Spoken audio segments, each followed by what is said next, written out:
آج کی اس ویڈیو میں ہم بات کریں گے فیروز خان اور نئی اداکارہ سحر ہاشمی کی اس وائرل ویڈیو کے بارے میں جس نے سوشل میڈیا پر ہلچل مچا دی ہے۔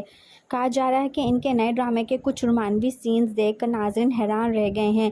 بہت سے لوگ ان کے سینز کو بولڈ قرار دے رہے ہیں اور سوشل میڈیا پر اس پر کافی تنقید بھی کی جا رہی ہے۔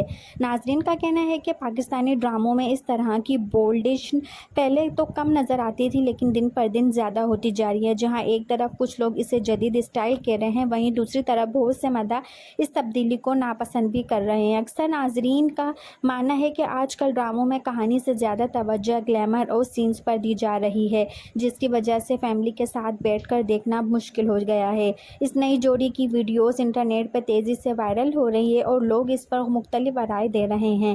کچھ لوگوں کو یہ کیمسٹری پسند آئی جبکہ کچھ اسے حد سے زیادہ بولڈ قرار دے رہے ہیں۔ اب سوال یہ ہے کہ واقعی پاکستانی ڈرامہ انڈسٹری بدل رہی ہے اور کیا ان کی تبدیلی مثبت ہے یا منفی؟ آپ اپنی رائے کامنٹ سیکشن میں ضرور دیجیے گا۔ آپ کو فیروز خان اور سحر ہاشمی کی یہ جوڑی کیسی لگی؟ اگر ویڈیو اچھی لگے تو ویڈیو کو لائک اور چینل کو سبسکرائب کرنا نہ بھولیں۔ ملتے ہیں ایک اور نئی ویڈیو کے ساتھ، اپنا بہت سارا خیال رکھیے گا۔ اللہ حافظ۔